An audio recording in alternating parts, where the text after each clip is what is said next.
La démonstration est faite. La démonstration est faite.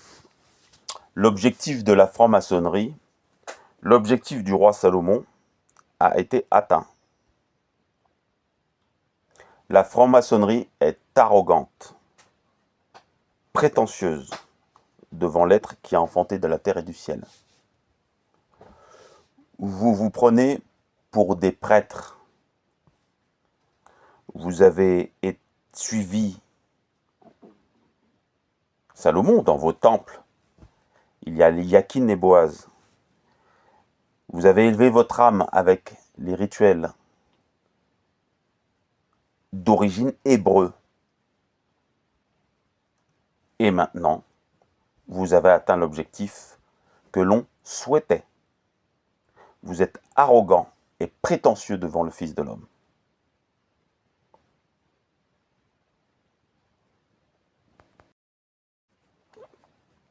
Vous n'avez pas arrêté de venir vers moi et de m'expliquer qu'il faut faire la démonstration au public. Vous vous basiez sur les drops de cul et les recommandations des militaires américains. Il faut faire la démonstration au public, avec l'espoir que ceux-ci se réveillent, est un éveil et voient au-delà des apparences, au-delà de la réalité.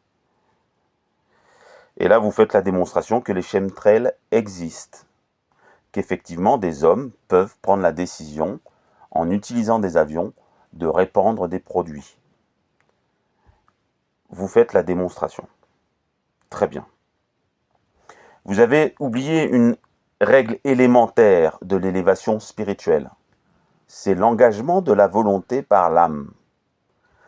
Est-ce que les gens vous ont demandé d'être réveillés? Non. Vous leur imposez une élévation. Bravo, bravo les alchimistes. Vous êtes très forts. Ce que vous ne comprenez pas, vous êtes à milieu de le comprendre. Vous n'êtes pas prêtre. Vous n'êtes surtout pas prêtre d'Égypte. Vous êtes arrogant et c'est ce que l'on souhaitait. Alors, moi, je vais vous expliquer un truc simple, très simple. Pourquoi Moïse, la Torah, l'a-t-il attaché au cœur des Hébreux? À tel point que, jusqu'à aujourd'hui, les Hébreux sont attachés à la Torah. Ne touchez pas à la Torah, sinon les Hébreux vous sauteront dessus. On est d'accord? Pourquoi? Parce que tout simplement, on voulait que certaines informations traversent l'histoire. Tout simplement.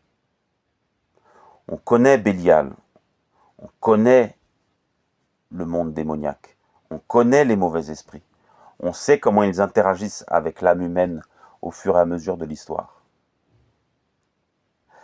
Dit autrement, ce que vous ne comprenez pas, c'est qu'il y a déjà des gens qui sont réveillés.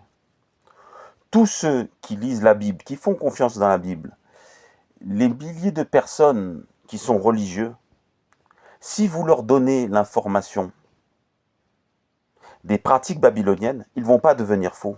Ils sont déjà préparés par nous. Mais comme vous vous voyez toujours supérieur aux autres, vous pensez qu'il faut... Voilà, en fait, votre grand réveil, il est pour vous, blanc matérialiste que vous êtes. Là, vous apportez une preuve matérialiste. Mais les gens religieux s'en foutent. Les gens spirituels, les âmes humaines spirituelles s'en foutent de votre grand réveil. Ce grand réveil est fait par des matérialistes, pour des matérialistes. La plupart des gens qui sont dans les régions connaissent la Bible sur le bout des doigts.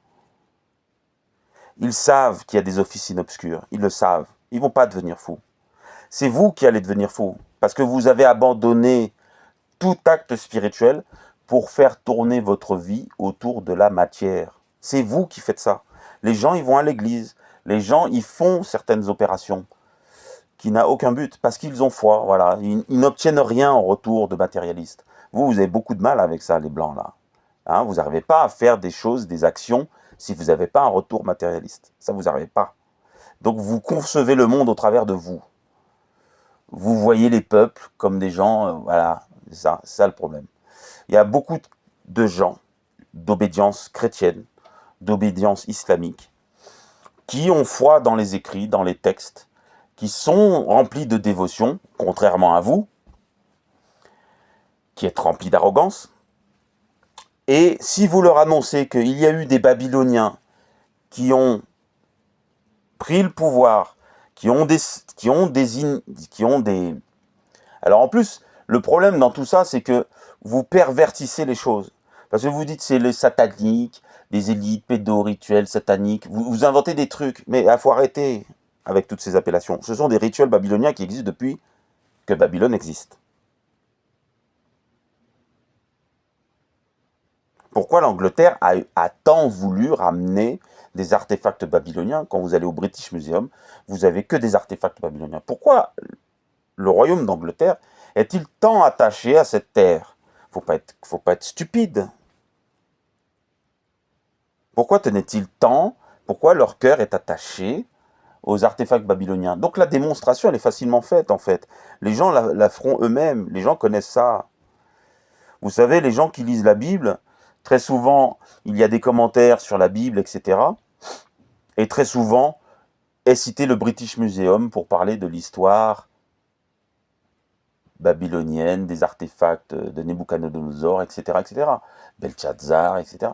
Donc très souvent, ils voient le British Museum, ils sont déjà préparés. Vous n'avez rien préparé du tout. Ce que les gens ont besoin de comprendre aujourd'hui, c'est juste la relation. Mais que des gens de... Mais il y aura des gens... Vous pouvez pas...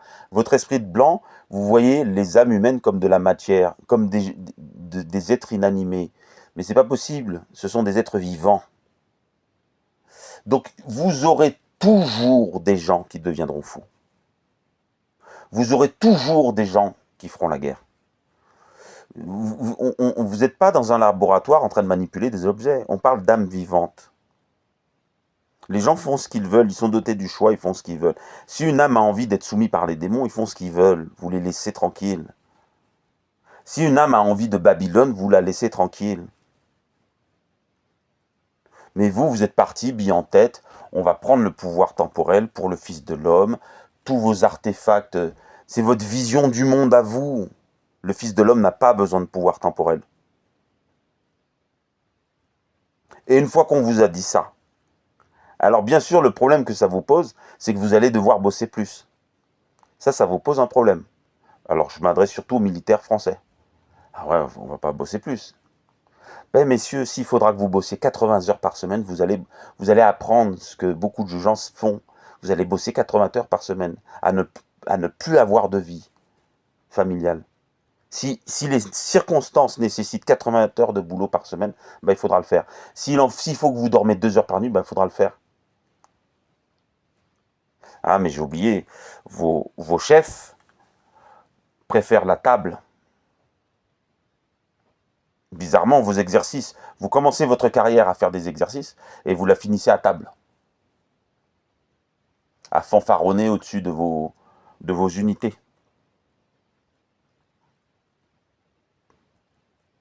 Et vous exigez, même dans vos rangs, vous savez pas, vous tenez pas compte de l'âme humaine. Mais comment mais vous croyez que quelqu'un qui vous regarde, ah oui, c'est vrai, vous avez vos grades, il regarde vos grades. Mais c'est con. Mais alors voilà, ce système sera abandonné. Moi, la vie est un combat permanent. Qu'on ait 80 ans, 20 ans, 10 ans, il y a rien d'acquis. Voilà le problème avec vous et moi. Il n'y a rien d'acquis. Toute la vie. C'est toute la vie qu'il faut se battre. Toute la vie, il faut sortir de sa zone de confort. Il n'y a rien d'acquis. Il n'y a pas de médaille. Vous voyez? Ceux qui possèdent la science de l'âme et ceux qui ne la possèdent pas, la différence? Il n'y a jamais rien d'acquis. Quand on possède l'or d'Adam, on sait que jamais rien n'est acquis. Et que l'âme humaine coagule lorsqu'elle a des médailles. Voilà notre problème. Elle devient grasse. Vos médailles vous engrossent les cons là. Votre piège, c'est vos médailles. Il n'y a pas de médaille. Donc après, c'est normal que vous ayez cette vision du Fils de l'homme. Oui, mais il faut qu'on le ressuscite. Il faut qu'on l'amène à intégrer notre pensée à nous. Mais vous n'êtes pas hébreu. Vous êtes dans l'ordre d'Adam, vous n'êtes pas hébreu. Donc vous allez dégager. Vous n'êtes pas prêtre. et votre chemtrail de merde là, dont vous avez ça réveille rien du tout. Parce que vous n'êtes pas dans la vie et dans la tête des gens. Et il ne faut surtout pas l'être. Les êtres humains ne sont pas des objets que vous télécommandez. Je ne suis pas un objet que vous avez télécommandé. Je vous l'ai prouvé. Vous ne me télécommandez pas. Je suis libre, je fais ce que je veux. Et votre doctrine, c'est de la merde. On est d'accord? Donc la démonstration est faite, publique, que ce qui se prépare est opposé à la volonté du ciel.